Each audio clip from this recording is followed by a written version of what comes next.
let's get to our Week 9 NFL betting cards. And again, a quick reminder, the easiest way to support us here on the channel, give this video a thumbs up if you enjoy this type of content. Also, make sure you subscribe to the channel if you're new. And if you want more of us and our full weekly betting cards, be sure to check out the IBT Football Family. That gets you access to the giveaways and to our Q&As in there. Everything in the Discord app, including the picks and predictions and the touchdown contest. So a great way to get involved with us over here at IBT. Now let's go ahead and fire it up here. And I want to start in the total market where, Eric, you have a duo of totals that you're liking to go over this week. What do you have?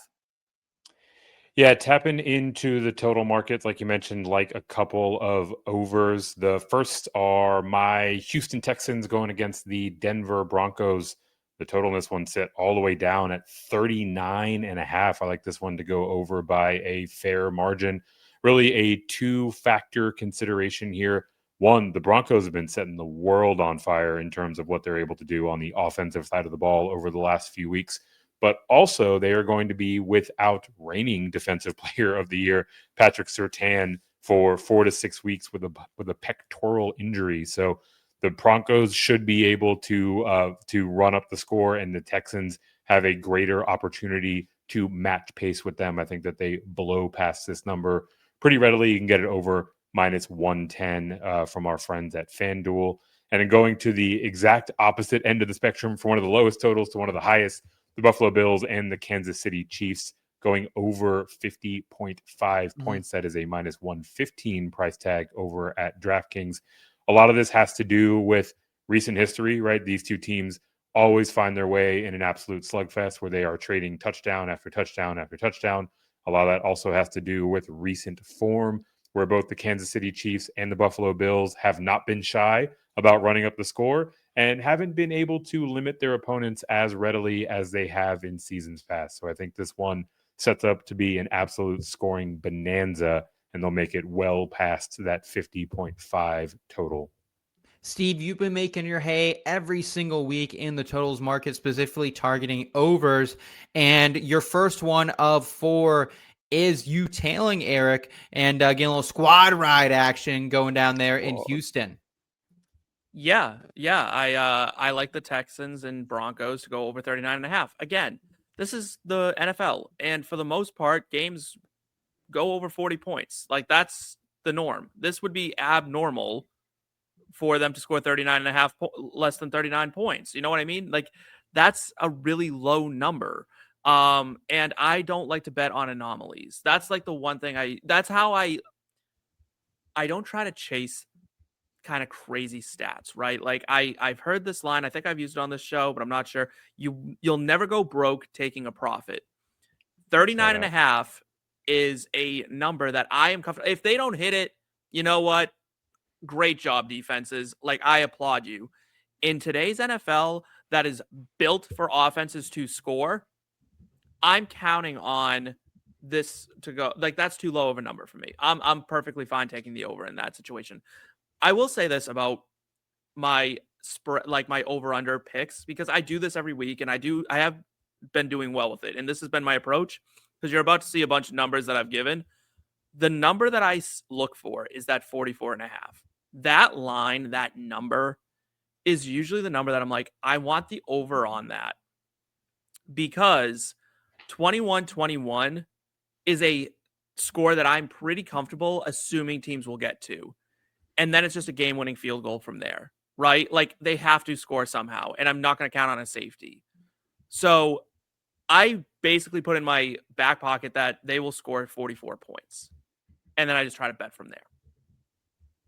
Okay, and you have a couple at that 44.5 number that you're going over, starting with Atlanta and New England. Yeah, so again, 2 offenses that are actually pretty good, contrary to what we saw the Falcons do this past week, right? And even if the Falcons offense doesn't bother to show up again, the Patriots offense has been scoring like gangbusters. Like, they're putting up 30 points a game. So all I'm asking out of the Falcons is competency, right? I don't know what the word is on Penix. If he gets marked healthy, if he gets the okay to go, I think this number is going to go up. And that's the other thing you got to chase, is you got to go, hey, listen, word on the street is they're getting Michael Penix back. Yeah, they looked awful. Kirk Cousins isn't an NFL quarterback anymore. Like, we can just be real about it, right? Sure. He looks bad. He has no zip on the ball. That Achilles injury took more than just his mobility away, which he already had basically none of to begin with. This is a number that is going to go up throughout the week. This is an offense that's red hot in New England. The Falcons, when Michael Penix plays, is a pretty explosive offense outside of like one game against the Panthers that got way away from them. But they seem to be figuring it out lately. So I'll count on that over pretty easily. Okay, and then also Carolina and Green Bay and the Saints and the Rams are also expecting to go over that key number of 44.5. Yeah, again, two defenses with Green Bay and Carolina, not very good, right? Like, they're not good against the pass, and that's how people score. Green Bay, we just saw them light up the Pittsburgh Steelers for, I forget what it was, but 30-something points. Again, if they're able to do that, all you're asking for is that the Carolina Panthers don't want to be shut out. Like, and teams never do. They never want to be shut out. So they will like go and score garbage time touchdowns and try way too hard, and they're down by 40. It doesn't matter. So like you're chasing that, right? I know Green Bay's the better team. I expect this to be a blowout. I'm counting on it. I'll bet on it. As for the Rams and the Saints, again, I'm counting on the Rams to blow the doors off of New Orleans here. Like, they're getting Puka back. That offense is looking better and better every week. That team is good. The New Orleans Saints, I'm worried about Tyler Shuck being, himself. Like, that's worrisome to say the least. But again, they're professional football players. They're not going to get like a 0 put up on them usually. Usually you won't see teams get totally shut out. So I like this number. This is the one that I'm probably the most nervous about, given the Shuck news. But again, it's that 44.5 number that I'm like, you know what? I can stomach that. Okay, Eric, take us to the money line market where you have, ATS plays where you have two ones that you also like. Yeah, looking at the Carolina Panthers currently getting 12.5 points at the Green Bay Packers is the minus 105 ticket over at DraftKings. Some of this is just a functional consideration. 12.5 points is a ton in the modern NFL. I also think that we're going to be looking at the potential return of Bryce Young and, more importantly, the turnover of this backfield to Rico Dowdle, where it's going to be a far more run-centric scheme. A playbook that Green Bay is familiar with. And I think ultimately it's going to be a much more competitive game than a 12.5 point spread might indicate. I'm also looking at another underdog here, the Cincinnati Bengals getting 2.5 points versus hosting the Chicago Bears. Minus 110 is what that'll cost you over at DraftKings. Look, the Cincinnati Bengals have been playing competitive games basically since Joe Flacco got into town and had more than 3 days with the playbook. So I think this could very well be a 1-point game. The Chicago Bears are a significant and legitimate roller coaster ride week in and week out. So this should be a scoring bonanza and one that should come down to potentially a last-second field goal. I like the Bengals getting 2.5 in this matchup. Let's move to player props where I've got 5 of them for you. I'll give you 3 off the top here, and then I'll let Eric jump in with 1 as well. Let's start out with Blake Corum over rushing yards. I absolutely love targeting running backs in games where teams are heavy favorites, and that's exactly what the Rams are here, laying 14 points at most books on the Saints. The Saints have tied for the 3rd most receiving yards in the past 2 weeks, 152 per game to the wide receiver or to the running back position, rushing yards, not receiving yards, 7th most in the past month as well.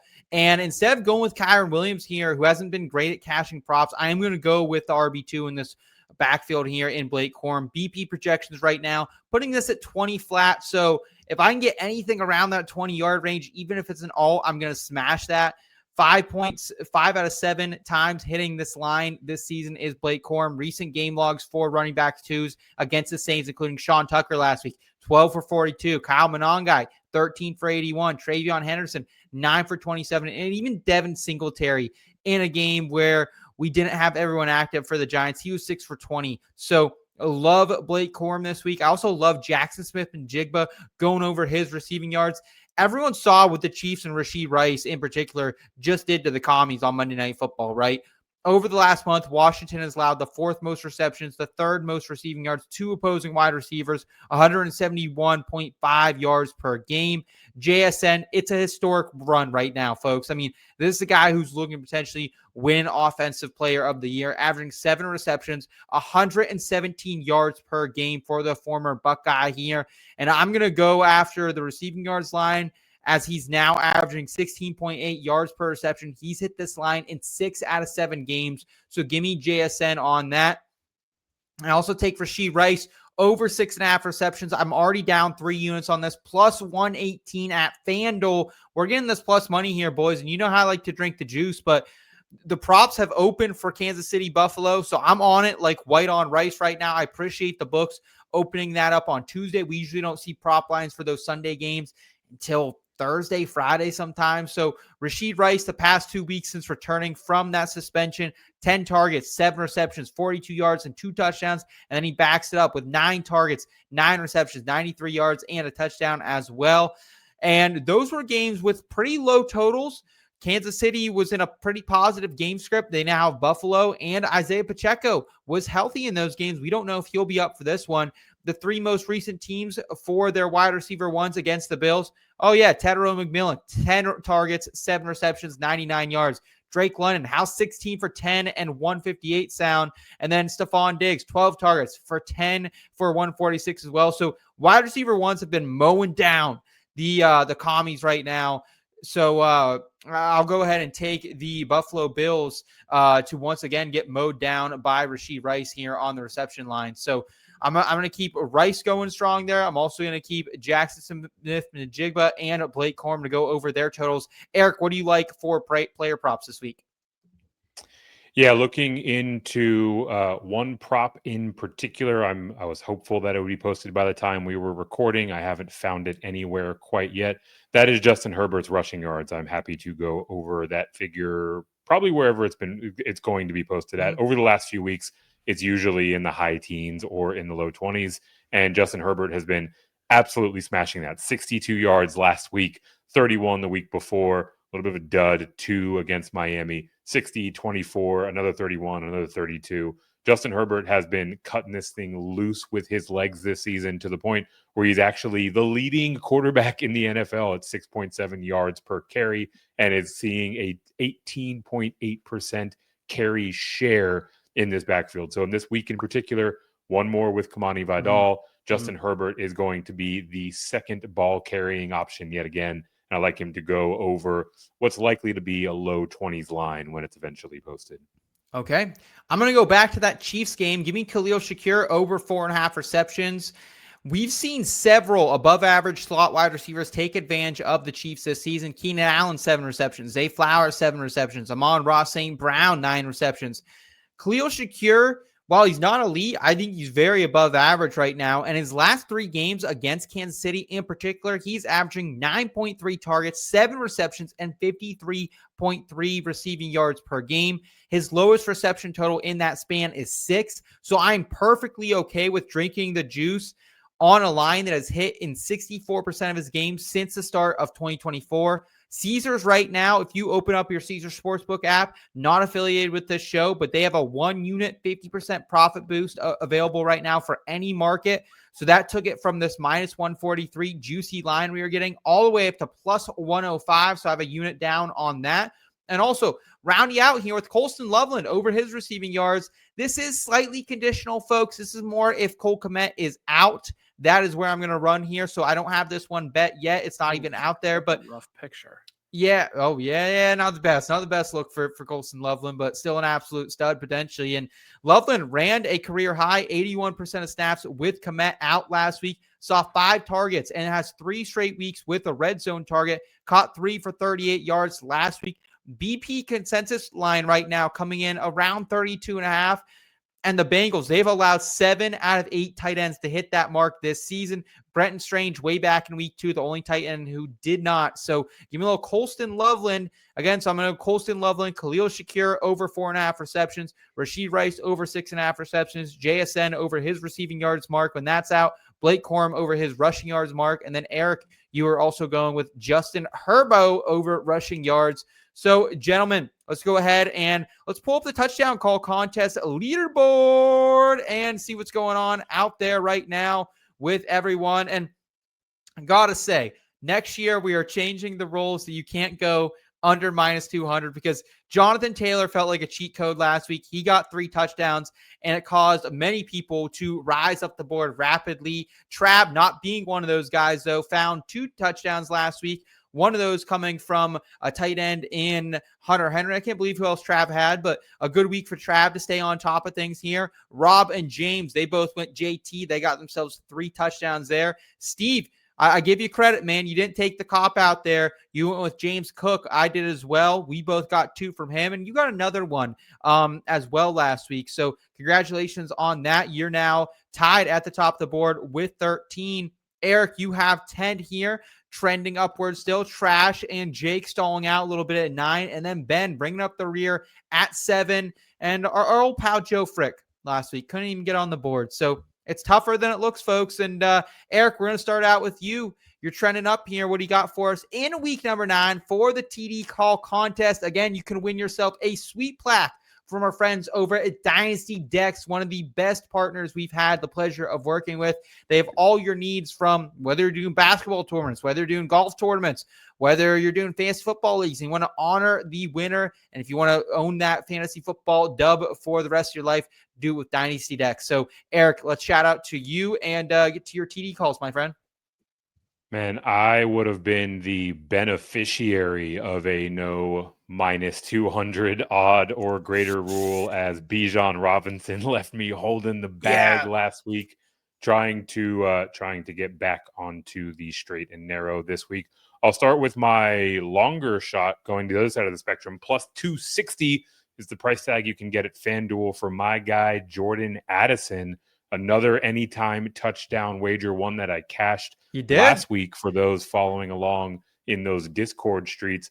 Think this is going to be a pretty electric scoring environment with Minnesota and Detroit this week. Jordan Addison absolutely has a nose for the end zone and is taking full advantage of the defensive attention paid to his teammate, Justin Jefferson. So like it on the touchdown call, like it at plus 260 as well. My second call is a bit speculative in nature. It's not posted because Nico Collins is currently working his way back from a concussion suffered 2 games ago. The timeline is there to where it's reasonable to expect him to return. We will find out as practice reports come out tomorrow. But when he does ramp back up, and if he is available, he will likely be a minus 105 or 110 odd to score an anytime touchdown this week against the Denver Broncos, the Patrick Surtain-less Denver Broncos, which means that he will be running against the turnstile that is Riley Moss, one of our favorite guys to target over in the wide receiver cornerback matchup streets. Love it, man. And shout out to our guy Tony in the IBT football family. I know he parlayed, I believe it was your anytime touchdown with Jordan Addison with the Chargers against the spread last week on Thursday Night Football. So yeah, good job out there, Tony. Good job, Eric, leading him the right way there in prime time. For me this week on the touchdown calls, give me Colston Loveland anytime touchdown plus 250. Again, we already talked about it. The Bengals, they've been terrible against tight ends. They have allowed 8 touchdowns to tight ends in the past month alone, folks. That's at least 1 in each game as well. Loveland has had a red zone target in 3 straight games. I think he capitalizes here, finds the end zone for his first time in his young career. Also, I will take Jamar Chase on the anytime touchdown, minus 125 at Caesars. The Bears have allowed the 4th most touchdowns to wide receivers this season. Every elite wide receiver they faced have found the end zone. Amon-Ra found it 3 times. I would also say George Pickens without CeeDee Lamb is borderline elite. He found the end zone. And Justin Jefferson, all the way back in week 1, found Pater as well. Chase didn't score last week, but currently with Joe Flacco, he is averaging 18 targets, 12.7 receptions, and 115.3 receiving yards per game in 3 Flacco starts. I'll likely already have his receptions line on the card as well, but I'm also going to take a unit or two play here on the anytime touchdown. Steven, over to you to round us out, my friend. Yeah, I'm going to say that Bijan gets right this week. Give me Bijan Robinson. Anytime touchdown. Much better price this week. Yeah, I like it. And I think he's just going to come out playing angry, wanting to show the world that, like, basically just shut up a bunch of people. I think New England is a good run defense. I don't think they're, like, as good as their numbers are showing right now. But I think he'll be able to find holes aplenty. And then I'm going with a guy who I really don't want to rely on. But I just, you know what? Sometimes you got to do what you got to do. I think Marvin Harrison Jr.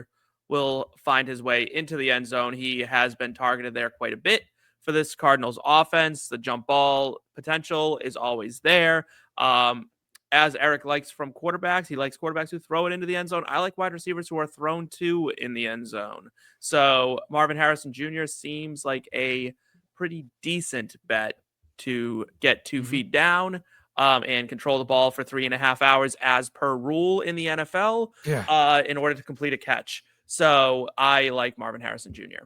Okay. Well, gentlemen, great stuff tonight. Wow. Really love all the betting plays. Also love what you came for in the sleeper streets as well. That is going to do it for us tonight on the In Between Fantasy Football podcast. If you rode along with us this long, please give this video a thumbs up if you enjoyed this type of content. Also, make sure you subscribe to the whole channel. We've got fantasy football, NFL betting coverage coming your way, college football betting, NASCAR betting still ripping, PGA betting, which will be back in the spring, and of course, entertainment betting, all to help you cash more and to enjoy the ride along the way. Also, be sure to check out inbetweenmedia.com for some dope written content. Also, hoping to have some event drops here within about the next month or so. So be tuned in for those as well. For my friends Eric Romoff, Stephen Lawson, and Kyle Scott, I'm Seth Woolcock. Thanks for watching and keep it in between. Until next time, y'all.